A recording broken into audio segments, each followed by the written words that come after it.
કે ભાઈ ગયા મહિને જે લીંબુ 20 રૂપિયે કિલો મળતા હતા એ અચાનક 200ના કેમ થઈ ગયા? આની પાછળ છે ને બજારના બે બહુ મોટા નિયમો કામ કરે છે, માંગ અને પુરવઠો. ચાલો આજે આને જરા ઊંડાણથી સમજીએ. તો ચાલો શરૂ કરીએ પહેલા નિયમથી, માંગનો નિયમ. સીધી વાત છે, કોઈ વસ્તુ મોંઘી થાય એટલે લોકો એ ઓછી ખરીદે. આ તો એકદમ કોમન સેન્સ છે ને. લાગે છે કોમન સેન્સ, પણ જુઓ આની પાછળ એક બહુ મોટો મનોવૈજ્ઞાનિક સિદ્ધાંત છે. દરેક ખરીદનારના મગજમાં એમ સમજો કે એક અદ્રશ્ય તરાજવું હોય છે. એક બાજુ કિંમત, બીજી બાજુ એની જરૂરિયાત. જેવી કિંમત વધે છે એટલે પેલું ત્રાજવું તરત જ જરૂરિયાતથી દૂર નમવા લાગે છે. આ જ તો આખા બજારનું એન્જિન છે. બરાબર. એટલે ઊંચી કિંમત એ ખરીદનારને તો દૂર ધકેલે, પણ મને હંમેશા પેલી બીજી બાજુ એટલે કે વેચનારની દુનિયા એ થોડી વધુ જટિલ લાગી છે. એ જ ઊંચી કિંમત વેચનાર માટે તો એકદમ ચુંબક જેવું કામ કરતી હશે, ખરું ને? વધુ નફો એટલે વધુ વેચાણ. હા, બિલકુલ. પુરવઠોનો નિયમ બસ આ જ છે. વેચનારને વધુ કિંમત દેખાય એટલે એ વધુ માલ બજારમાં લાવવા માંગશે. ચોક્કસ. પણ અહીંયા જ એમ કહીએ ને કે ખરી મજા છે. સવાલ એ નથી કે તે માંગશે. અસલી સવાલ એ છે કે શું તે એવું કરી શકશે? હા, આ મુદ્દો જલા વિસ્તારથી સમજાવો ને. માની લો કે ટમેટાનો ભાવ આસમાને પહોંચી ગયો. ખેડૂત તો ઈચ્છે જ કે વધુ ટમેટા વેચે, પણ રાતોરાત એ વધારે પાક લાવશે ક્યાંથી? તમે એકદમ સાચા મુદ્દા પર આવ્યા. જુઓ, પુરવઠો જે છે ને એ ખાલી કિંમત પર નથી ચાલતો. આપણા સ્ત્રોતોમાં પણ આના ઘણા બધા પરિબળો આપેલા છે. જેવા કે? જેમ કે ભલે ટમેટાનો ભાવ ઊંચો હોય, પણ એ જ સમયે માની લો કે ખાતરનો, પાણીનો, મજૂરીનો ખર્ચ ડબલ થઈ ગયો હોય તો નફો તો એનો એ જ રહ્યો અથવા કદાચ ઓછો થઈ ગયો. બરાબર. અથવા બીજો વિકલ્પ, કદાચ એને એવું લાગે કે ભાઈ ટામેટા કરતાં કાકડી ઉગાડવામાં વધુ ફાયદો છે, તો એ તરત જ પાક બદલી નાખશે. એટલે પુરવઠો એ એક બહુ જટિલ ગણિત છે. અને આ ગણિતમાં તમે કીધું એમ ટેકનોલોજી અને પેલી ભવિષ્યની અપેક્ષાઓ પણ ઉમેરાય છે, નહીં? હા, અને આ જે ભવિષ્યની અપેક્ષાવાળો મુદ્દો છે ને એ તો સૌથી રસપ્રદ છે. તમને યાદ છે ગયા વર્ષે પેલી ડુંગળીવાળી વાત? હા, બરાબર. ભાવ એકદમ વધી ગયા હતા. ખાલી એક અફવા ઉડી કે ડુંગળીનો પાક નિષ્ફળ ગયો છે. ભલે બજારમાં ડુંગળી હતી, પણ વેપારીઓએ શું વિચાર્યું? એમણે વિચાર્યું કે આવતા અઠવાડિયે ભાવ હજુ વધશે. એટલે એમણે માલ રોકી દીધો, સંગ્રહખોરી કરી. બસ, માલ ગોડાઉનમાં જ રોકી દીધો.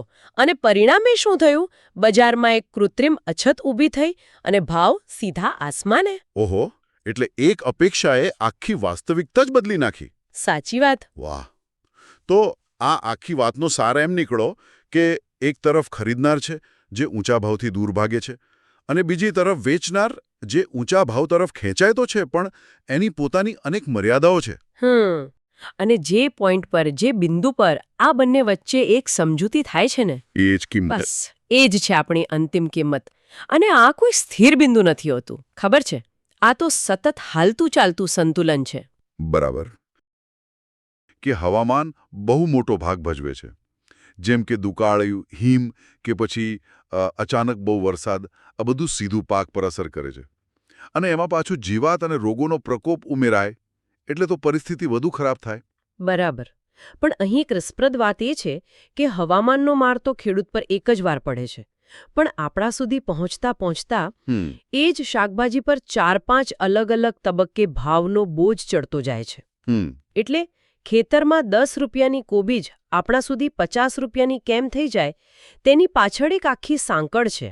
એટલે તમે એમ કહેવા માંગો છો કે પાક ઓછો થાય તો ભાવ વધે, એ તો સમજી શકાય તેવી વાત છે, પણ ઘણીવાર પાક સારો થયો હોય તો પણ આપણા સુધી પહોંચતા શાકભાજી મોંઘા જ હોય છે.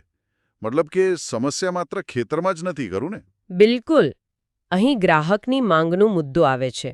આપણા સોર્સમાં એક સરસ વાત છે કે આપણે કેવા શાકભાજી ખરીદવા માંગીએ છીએ તેના પર પણ ભાવ નિર્ભર કરે છે. ઓકે. જેમ કે આપણને એક સરખા આકારના, ચમકદાર અને સરસ રીતે પેક કરેલા શાકભાજી ગમે છે. અને પેલું ઓર્ગેનિકનું લેબલ હોય તો વાત જ અલગ છે. હા, બરાબર. એના માટે આપણે વધુ પૈસા આપવા પણ તૈયાર થઈ જઈએ છીએ. આ બધી પસંદગીઓ પણ અંતિમ કિંમત વધારે છે. અને પેલી ખેતરથી આપણા ઘર સુધીની સફર, એમાં પણ ઘણા ખર્ચ છુપાયેલા હશે. ચોક્કસ. આ સફર, જેને આપણે લોજિસ્ટિક્સ કહીએ છીએ, તે કિંમત વધારવામાં મોટો ભાગ ભજવે છે. અને આમાં ખાલી ટ્રાન્સપોર્ટનો ખર્ચ જ નથી હો. તો બીજું શું છે? આપણા સોર્સમાં એક બહુ મહત્વની વાત છે: કોલ્ડ સ્ટોરેજનો અભાવ. કેટલાય ટન શાકભાજી તો બજાર સુધી પહોંચે તે પહેલાં જ સડી જાય છે. એટલે ઘણો માલ રસ્તામાં જ બગડી જતો હશે. હા, અને જે બગડી જાય એ સીધી રીતે ઉપલબ્ધતા ઘટાડે છે અને ભાવ વધારે છે. તો આ તો ઘણી જટિલ સમસ્યા લાગે છે. ઉત્પાદનની અનિશ્ચિતતા, સપ્લાય ચેઇનની ખામીઓ. શું આને સુધારવા માટે કોઈ ઉપાયો સૂચવવામાં આવ્યા છે? હા, ઘણા ઉપાયો છે. સૌથી મહત્વનું છે માહિતીનો યોગ્ય પ્રસાર. માહિતીનો પ્રસાર મતલબ કે જો ખેડૂતોને સમયસર ખબર પડે કે કયા બજારમાં કઈ વસ્તુની માંગ છે અને શું ભાવ ચાલી રહ્યો છે, તો તે પુરવઠો અને માંગ વચ્ચે સંતુલન જાળવી શકે. બરાબર છે. આ સિવાય બજારમાં જે બિનજરૂરી સટ્ટાખોરી થાય છે તેના પર લગામ કસવી પણ એટલી જ જરૂરી છે. તમારી વાત સાચી છે, ખાસ કરીને માહિતીવાળી. પણ આપણા મટીરિયલમાં ગ્રીન ચેનલ જેવા કેટલાક વિશિષ્ટ ઉપાયોનો પણ ઉલ્લેખ છે. એ શું છે? હા, અને આ ગ્રીન ચેનલ એટલે શું તે સમજવું જરૂરી છે. આનો અર્થ એ છે કે શાકભાજી જેવા નાશવંત માલસામાનને લઈ જતા ટ્રકોને ટોલ નાકા કે ચેકપોસ્ટ પર ઓછું રોકવામાં આવે. ઓકે, જેથી તે બગડી જાય તે પહેલા બજારમાં ઝડપથી પહોંચી શકે. બિલકુલ. આ એક નાનો પણ ખૂબ જ અસરકારક ઉપાય છે. બગાડ ઘટાડે છે અને સમય પણ બચાવે છે. તો આ બધી વાતનો સાર એ જ છે કે શાકભાજીના ભાવો પાછળ કોઈ એક કારણ નથી, પણ હવામાન, ગ્રાહકની પસંદગી, સપ્લાય ચેઇન અને સરકારી નીતિઓ જેવા અનેક પરિબળોની એક જટિલ શૃંખલા છે. સારાંશમાં કહીએ તો ભાવોમાં સ્થિરતા લાવવા માટે એક બહુઆયામી અભિગમ જરૂરી છે.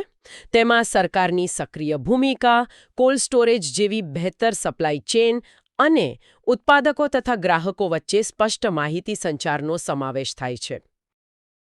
આપણે ક્યારેક બજારમાં જઈએ અને સમજો કે 40 રૂપિયે કિલો ટામેટાં ખરીદીએ, પણ એ જ સમયે તમને ખબર છે ખેડૂતને એના ખેતરમાં શું ભાવ મળતો હોય? માંડ 5 કે 8 રૂપિયા. તો આટલો મોટો ફરક કેમ? કે ખેતરથી આપણા રસોડા સુધી શાકભાજીની સફર ખરેખર કેવી હોય છે? આપણી પાસે ભારતમાં શાકભાજીના વેચાણની પદ્ધતિઓ અને પડકારો પરનો એક અભ્યાસ છે. શાકભાજીનો વેપાર છે ને, એ કુદરતી રીતે જોખમી છે. જોખમી? કઈ રીતે? જુઓ, પાક જલ્દી બગડી જાય, અમુક મોસમમાં જ આવે, રાઈટ. અને પાછું વજનમાં ભારે. એટલે પરિવહનનો ખર્ચ પણ વધારે હોય. બિલકુલ. એટલે ખેડૂત પાસે તેને લાંબો સમય સાચવી રાખવાનો કોઈ એમ કે વિકલ્પ જ નથી. અને આપણા સ્ત્રોતની સૌથી ચોંકાવનારી વાત તો એ છે કે ગ્રાહક જે 100 રૂપિયા ચૂકવે છે, તેમાંથી ખેડૂતના ખિસ્સામાં માંડ 20 કે 30 રૂપિયા જ પહોંચે છે. તો સવાલ એ છે કે બાકીના 70-80 રૂપિયા જાય છે ક્યાં? આ જ આખી સિસ્ટમનો સૌથી મોટો પડકાર છે. આ 70-80 રૂપિયા વચેટિયાઓની એક લાંબી સાંકળમાં વહેંચાઈ જાય છે. આ લોકો એમ કહી શકાય કે આખા બજાર પર કબજો જમાવીને બેઠા છે અને ખેડૂતની મજબૂરીનો ફાયદો ઉઠાવીને મોટો નફો કમાય છે. તો આ વચેટિયાઓની ભૂમિકા સમજ્યા પછી એ જાણવું રસપ્રદ રહેશે કે આખું માળખું ગોઠવાયેલું કેવી રીતે છે. ચાલો આપણે એક ટામેટાની સફર પર જ નીકળીએ. ખેતરમાંથી તૂટ્યા પછી તે આપણી થાળી સુધી પહોંચવાનો સૌથી લાંબો રસ્તો કયો છે? સૌથી લાંબા રસ્તામાં, એટલે કે જે પહેલી ચેનલ છે, એમાં ખેડૂત પોતાનો માલ ગામના કમિશન એજન્ટને વેચે છે. ઓકે. એ એજન્ટ તેને મોટા શહેરના જથ્થાબંધ વ્યાપારીને વેચે. જથ્થાબંધ વેપારી એને નાના છૂટક લારીવાળા કે દુકાનદારને વેચે. અને છેવટે ત્યાંથી તે આપણી પાસે પહોંચે? હા, છેવટે ત્યાંથી ગ્રાહક સુધી પહોંચે. આમાં તમે જુઓ તો 4 થી 5 વચેટિયાઓ વચ્ચે આવી જાય છે. મતલબ કે દરેક કડી પર ભાવ વધતો જાય છે અને દરેક જણ પોતાનો નફો ઉમેરે છે, ખરું ને? બિલકુલ. પણ આનાથી સારો વિકલ્પ છે. એ કયો? બીજી એક ચેનલ છે જેમાં ખેડૂત પેલો જે કમિશન એજન્ટ છે ને, એને બાદ કરીને સીધો જથ્થાબંધ વેપારીનો સંપર્ક કરે છે. એટલે એક વચેટીયો ઓછો થઈ ગયો. હા, એટલે ખેડૂતને થોડો સારો ભાવ મળી શકે છે. મોટાભાગનો વેપાર તો આ 2 રીતે જ થાય છે. અને પેલું જે સીધા ગ્રાહકને વેચાણ થાય છે, એ પણ એક ચેનલ છે, પણ એનું પ્રમાણ બહુ ઓછું છે. શહેરોની નજીકના ખેડૂતો ક્યારેક સીધા લારીવાળાને અથવા તો ગ્રાહકોને પણ વેચાણ કરી શકે છે, પણ એ બહુ નાના પાયે થાય છે. આપણે સહકારી સમિતિઓની ઘણી વાતો સાંભળીએ છીએ, પણ શું ખરેખર જમીની સ્તરે આવી કોઈ વ્યવસ્થા કામ કરી રહી છે? કોઈ સફળ ઉદાહરણો છે જે આપણને આશા આપી શકે? ચોક્કસ છે. રાષ્ટ્રીય સ્તરે નાફેડ જેવી સંસ્થાઓ છે. એમનું મુખ્ય કામ જ ખેડૂતો પાસેથી સીધી ખરીદી કરીને તેમને વચેટિયાઓથી બચાવવાનું છે. એ જ રીતે ટ્રાઇફેડ આદિવાસી ઉત્પાદનો માટે કામ કરે છે. બરાબર. પણ સાચી સફળતા તો એમ કે સ્થાનિક સ્તરે જોવા મળી છે. જેમ કે બેંગ્લોરમાં હોપકોમ્સ નામની સોસાયટી છે. હા, મેં સાંભળ્યું છે એના વિશે. તેમણે ખેડૂતોને શહેરી ગ્રાહકોને સીધા જોડવામાં નોંધપાત્ર સફળતા મેળવી છે. તો આખી વાતનું સારી થયો કે શાકભાજી વેચાણની આખી સાંકળ બહુ જ જટિલ છે અને એમાં સુધારાની તાત્કાલિક જરૂર છે અને વચેટિયાઓની ભૂમિકા ઓછી કરવી એ જ મુખ્ય ઉકેલ લાગે છે. બિલકુલ. અને એનો રસ્તો સહકારી મંડળીઓ જ છે. ગામ અને તાલુકા સ્તરે જેટલી વધુ સહકારી મંડળીઓ બનશે તેટલી ખેડૂતોની સંગઠન શક્તિ વધશે અને તેઓ બજારમાં સારો ભાવ મેળવી શકશે. ગુણવત્તા નિયંત્રણ એટલે કે ક્વોલિટી કંટ્રોલ અને ગ્રેડિંગ સિસ્ટમનો લગભગ અભાવ છે. ઓહ, એટલે સારા અને સામાન્ય માલનો એક જ ભાવ મળે? હા, બરાબર. વળી વેચાણની જે જૂની પદ્ધતિઓ છે, જેમ કે ગુપ્ત રીતે બોલી લગાવવી, એ બધું હજુ પણ ચાલે છે, એટલે પારદર્શિતા રહેતી જ નથી. ખેડૂતને ખબર જ નથી પડતી કે તેના માલના સાચો ભાવ શું છે. અને આમાં વચેટિયાઓની ભૂમિકા પણ બહુ મોટી હશે, ખરું ને? ચોક્કસ. સંગ્રહ સુવિધાઓના અભાવે ખેડૂતોને ઓછા ભાવે પણ પાક વેચવા માટે મજબૂર થવું પડતું હશે. બિલકુલ. સંગ્રહ સુવિધા ન હોવી એ આખી સાંકળની સૌથી નબળી કડી છે. ખેડૂત પાકને લાંબો સમય સાચવી જ નથી શકતો. એટલે વચેટિયાઓ જે ભાવ આપે તે સ્વીકારવો પડે. હા, અને ઉપરથી સરકારી વિભાગો વચ્ચે સંકલનનો અભાવ પણ આ સમસ્યાને વધુ જટિલ બનાવે છે. ખરેખર. એટલે કે જો ખેડૂત આ બધી સમસ્યાઓમાંથી કોઈ રીતે બચી પણ જાય તો પણ તેની અસલી પરીક્ષા તો પાકને બજાર સુધી પહોંચાડવાની છે. બરાબર. સ્ત્રોત મુજબ મોટાભાગનું નુકસાન પરિવહન દરમિયાન થાય છે. આ આંકડો તો ચોંકાવનારો છે. લગભગ 1/3 નુકસાન ખેતરથી મુખ્ય રસ્તા સુધીમાં.